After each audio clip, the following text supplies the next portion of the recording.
Yeah, it happens all the time, and to every one of us. A phone rings, unknown number pops up, you answer, the caller offers to give you what? Forgive your student loan debt, give you a cure to COVID, or maybe extend that car warranty that you don't even have.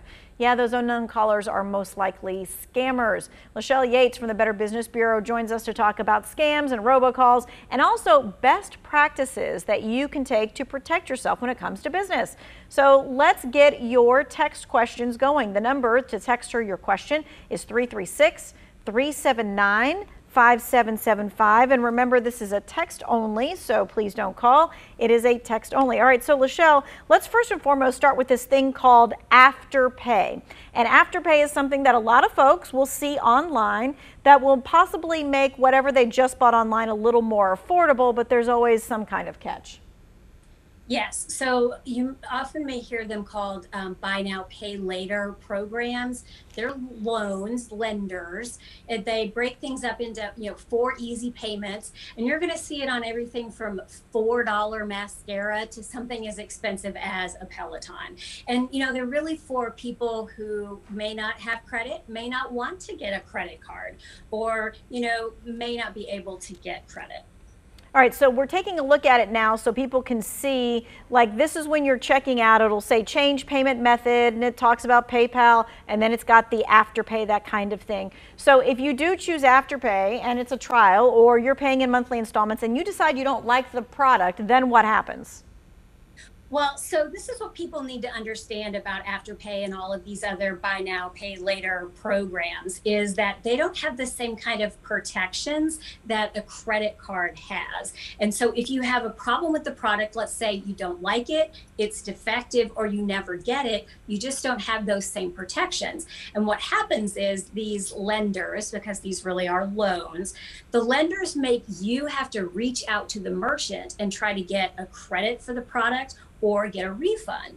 And then you have to actually stay on top of the merchant to make them process the payment, and then tell the lender that the payment's been processed. And all the while, you're still having to make payments on the loan.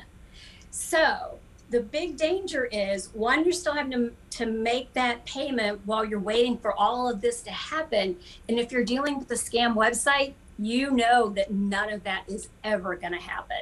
And, during the pandemic, there were a lot of scam websites that popped up. So this is a real danger. All right. And so it's one of those things where, again, we always say, hey, if you're going to buy something online, buy it with a credit card, not a debit card, but a credit card. It's the easiest way to contest something if something goes wrong.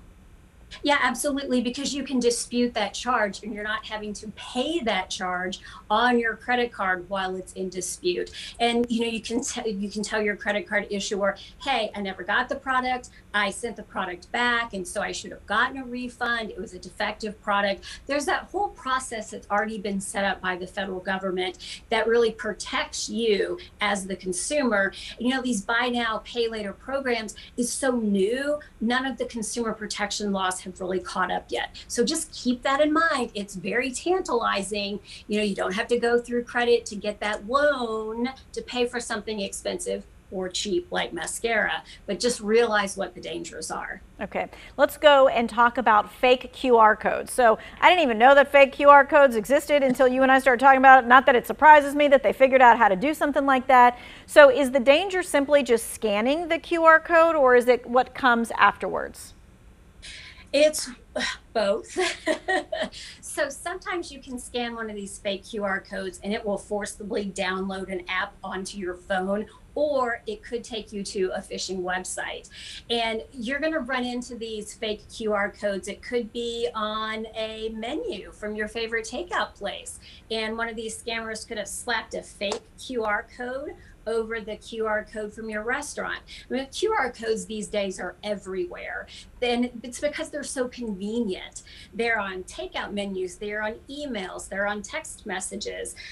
There's one example of somebody who got a letter that was supposedly from a government student aid organization, had a QR code in that to make it easy to apply for this student aid from the government. Scanned the QR code, went to a very official looking government looking website.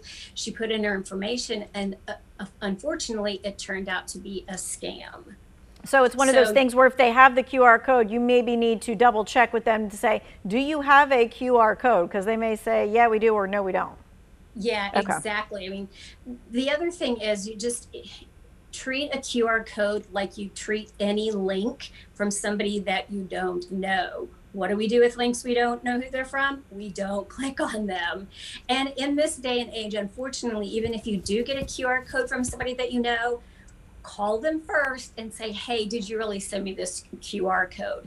The other thing, and I alluded to this, is, if you have picked up that restaurant menu, takeout menu, and it's got a QR code on there, just kind of fiddle with it and make sure that there's not a sticker stuck over it, because scammers know that they can do that now. So that's also a clue. But, the other thing that you can do, I mean, QR codes are very convenient. It's quick and easy. You just scan it with your phone. It takes you right to where you want to go. You can download some QR code apps from antivirus companies. And these apps, they know if it's a phishing website, they'll know if it's going to be a force app download, and they also know about some other dangerous links. So if you want to use a QR code, download one of those. All right, we're getting a whole bunch of questions in the text queue. We're going to be right back. We're going to be answering your questions coming up next.